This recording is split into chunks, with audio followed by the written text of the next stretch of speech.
back and forth, more from Teofimo's side. You approached your father. You told him something. What is it that you told him? Because I know he was trying to like get some antics towards you, and it didn't get to you. No, I just told him about himself. He know what I said, but he got to stop being a clown, you know? Like, everybody not with the clown antics and things like that just because he want to sell a fight. It's cool to sell a fight, but I'm not fighting.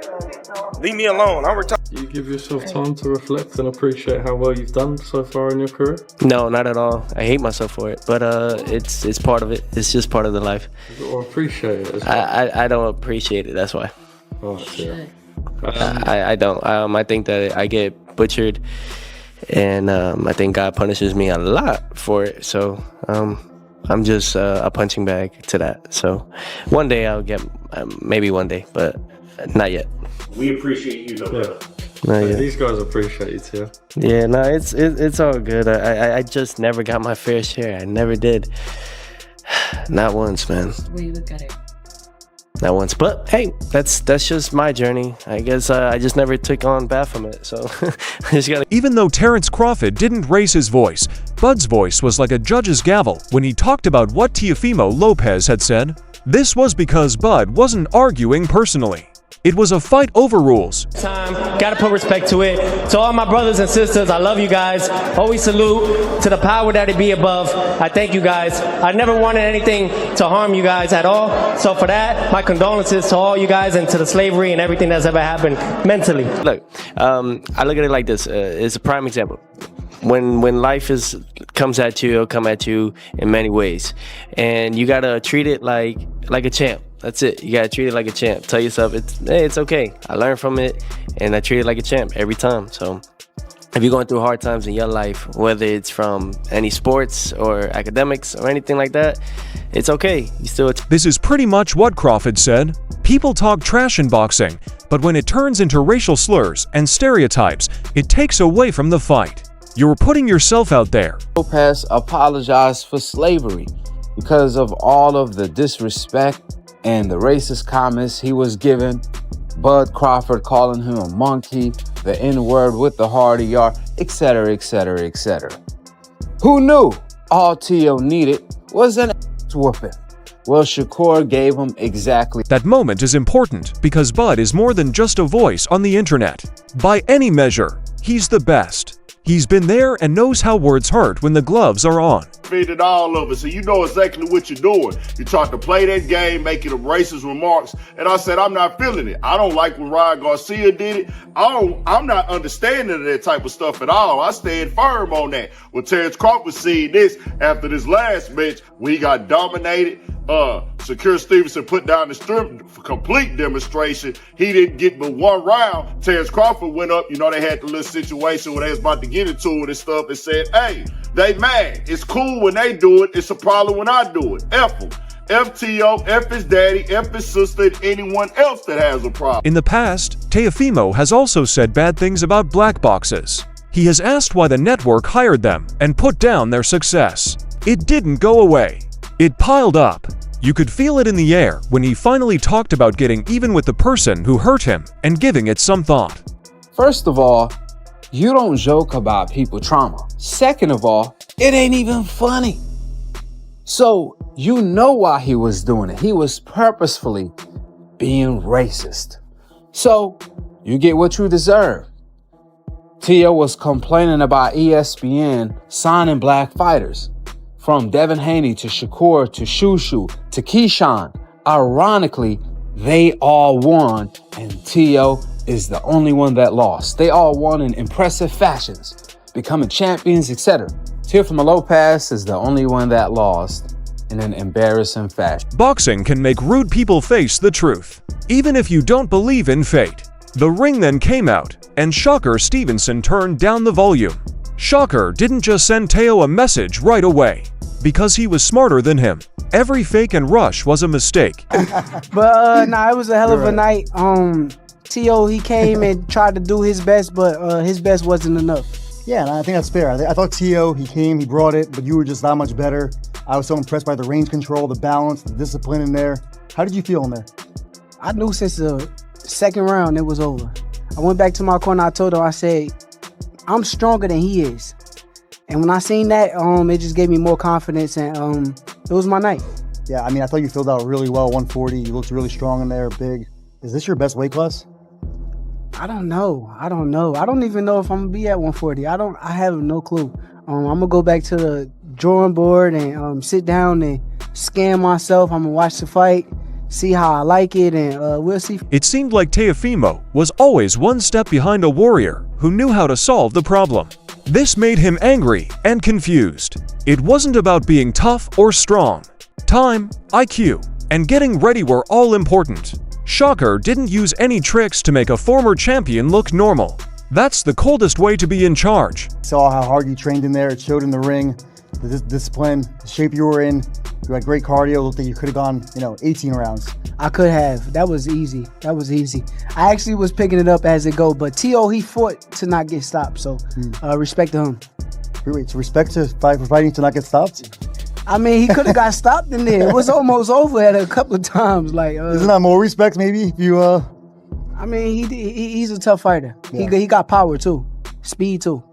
So that cut you opened up, that was what, precision?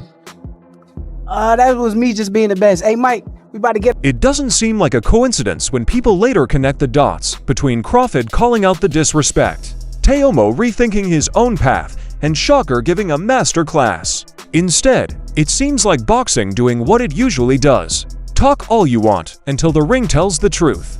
Just what was it like in there? How come you didn't really feel like you could get into the rhythm and such? I mean, just your perspective on it. Yeah, I think I was just honestly too focused on one particular objective, one particular thing, than really enjoying what I could see opening. I was catching him a lot with the body shots a lot, so I think that was one of my effective arsenals that was getting him every time.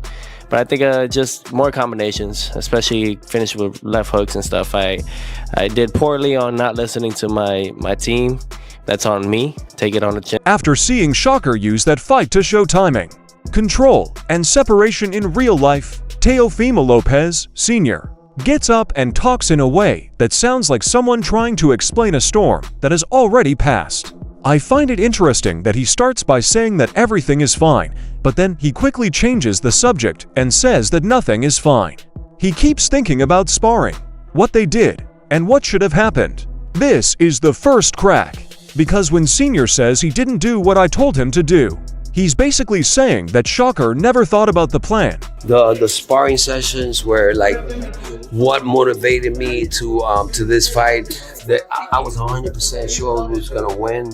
For some reason, the game plan, my son didn't do what I told him he was supposed to do. When he talks about rhythm and how it stops Shakur from doing what he does best, you can hear how irritated he is. That is the nightmare matchup in one line. Senior says that stories in the media, social chatter, and talk about future battles may have affected Teo's decisions. Also, that's not crazy, but it also softly lets in something bigger. This was not a loss of body parts. It was in my head. I don't hear tired muscles when he says Teo seemed to be lacking in power. Hesitation can be heard. How you gonna fight, a fight when everybody wants you to lose? You understand what I'm saying? And I don't know what happened. It just looked like all his powers were not there. Like everything was like that we planned, everything that he did in sparring, everything that we planned to do was not there. And when he says Teo wasn't beaten and went 12 rounds, he's not breaking down the chessboard so that he can protect his son's pride. The most important part is when he says that Teo is easy to control emotionally because Shakur didn't have to hurt him first. He only had to trick him. Senior says that everyone worked hard for his son to lose, but in boxing, pressure doesn't come from outside sources. It's because the person across from you took away your choices. He remembers an incident in the 8th round where Shakur was hurt. That's even too much to ask since Shakur quickly reset and took back control. All the greats have lost and they have come back and they have done great. So, we're here and we're gonna stay. He's still 28 years old. He's still not in his prime, and we're coming back stronger than ever. Next time I think he's ready to go to 147. The flip to 147 is then played, which is the standard way to get out of a loss. New monsters, more weight, and a fresh start. But here's the truth. As you move up, you don't get better at processing speed, discipline, or being flexible. It seems like Teo Sr. is honest, loyal, emotional, and protective, but he keeps giving answers that don't take into account the most basic fact. Teo lost, so Shakur didn't win. Shakur won because he was faster and better upstairs. Before Teo could even think, he was already 2 moves ahead of him. We hurt Shakur, I think in the 8th round, and he was hurt for about 2 rounds, and he let him come back. The whole plan was not to exchange with him. The whole plan was not to box with him. But I guess, it worked to Shakur's benefit, and congratulations to him and to his team. And we got to move to better things, you know what I'm saying? It's not the end of the world. Regroup and come back. He's the greatest. He's one of the greatest fighters right now in the business, and let's see what happens, in the future. That is right after Teofimo Lopez Sr. finished talking about the loss as if it were a system failure instead of an attack. In a way, Tim Bradley says, "Nah, you're still missing the scary part. Bradley isn't making a case about whether Shakur won or not. He is arguing about how little Shakur actually did. That's the crazy part." Bradley's claim that this wasn't the whole package just yet isn't exaggerated. The warning label says, "Oh, you're still in the loading screen." He looks at Shakur Stevenson the same way veterans used to look at young Bud. I also like how he ties it to confidence instead of power. He's saying that Shakur has seen everything, caught everything, and fought back against everything. But he hasn't really said, "I'm done playing with you now." That is very scary. Still growing as a fighter. He's still growing as a man. He's not even at his peak yet. Let me say that again. He's not at his peak yet. The minute Shakur gets confident enough, because you heard it after when he was just like, I could have stopped him, but he started fighting back. The minute he gets confident enough, man, I'm telling y'all, he gonna stop a lot of fighters. Bradley even brings up the fact that Shakur said he could have stopped Teo, but chose to be in charge instead. That shows that the fight was handled instead of being survived. Bradley always told Teo that he was wronged whenever he tried to think. He froze every time he tried to load. Bradley makes it clear that Teo acted like a beginner there. He forgot how to fight not because he was tired, but because his mind was too full. That's really great. After that, Bradley makes a very good contrast. The comparison to Terence Crawford. Not the violence or strength, but the moment Bud gets tired of answering your questions and decides to end the test early. That's where Bradley thinks Shakur is going. Not right now, but soon. That's the main difference between this and the Teo Sr. breakdown. Sr. is talking about plans and rhythm right now. Bradley is talking about what will happen. While one guy talks about the past, the other is thinking about what will happen in the future. Bradley is also right that the Shakur we just saw was not in great shape. It was a sneak peek. No one in the division should be happy about this. Shakur turned Teofimo Lopez into an amateur fighter. Didn't even leave first gear. This is not the best Shakur Stevenson. I'm telling you guys. I said this after the Cepeda fight. When Shakur put it all together, I'ma tell y'all when he puts it all together. When he put it all together, I promise you, it's gonna be crazy. Y'all gonna be like, oh my God. Yeah. Shakur Stevenson, Terence Crawford. I didn't have to be in the ring with Terence Crawford. Since BoMac isn't making excuses, Brian McIntyre steps in and changes the whole point of view. He's talking about levels. BoMac says that Shakur's performance was a masterpiece, which doesn't sound like hype after the fight. It sounds like the coach knows when someone is putting in good effort. I love how quickly he applies it to the next generation. Basically saying, if you're a young fighter trying to learn boxing the right way, press rewind and take notes. He isn't being rude to Teo when he says he knew Shakur would win as soon as the fight was announced. That shows that you understand how styles work at the highest level. He then talks to BoMac in the corner. And when BoMac tells Teo that nothing he tried was going to work, it's brutally honest. They didn't do anything wrong, but there was no door to go through. And what he says about Shakur having a great boxing mind fits perfectly with what we already heard from Bradley. It wasn't about speed or strength. This was about thinking quickly. A masterpiece, man. He looked so smooth, calm, and relaxed, man. That was beautiful. That was the one boxing lesson that you future guys, young guys and the amateurs just turning pro, watch that, man. That was beautiful. When you were watching it, did you feel right away Shakur's gonna run away with this? Well, I kind of figured that when they said they was gonna fight each other, so I knew Shakur was gonna dominate him, but they must hype the fight up. He even says that staying away from Shakur is the best way to beat him. And to be honest, that might be the most accurate report on scouting that anyone has given so far. The best thing about this part, though, is how well Bulma switches to Terence Crawford. It doesn't sound preachy when he says that Bud has nothing left to prove. 3 runs that were not challenged, dominance in the whole division, and leaving before time runs out. That means beating other boxes, not just their opponents. You can feel the connection between BoMac's work with Crawford, and this because he talks about it as a classroom. The gym that changed Bud's mind is definitely changing Shakur's future. So, while Teo Sr. is still talking about moving weights and starting over, BoMac is already thinking about new eras. Shakur at 135 to 140, or even higher. With several levels and the same system, Bud rides off into the sunset. The lesson is easy to understand if you pay close attention. It wasn't a fluke. The goal was to teach. Dominates this fighter. There's never been a fight that Terence had that's been suspect or they wanted to run it back or something like that. There's not one fighter. Most of the fighters that he fought, he ended their career. Or they never was the same fighter after he fought them. Just look at it. Look at it, man. The last 3 guys, man, look what he did to them. The last 4 or 5 guys. Jesus Christ. You can get a pretty good picture when you put all the information together. Terence Crawford looked at the rules and culture.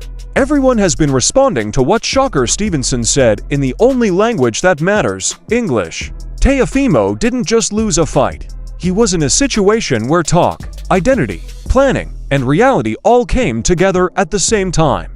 His dad is still trying to figure out what happened. Bradley warns that this isn't Shakur's last look. And BoMac just tells you that this is how high-level boxing should look when skill and discipline come together. That's the line that links them.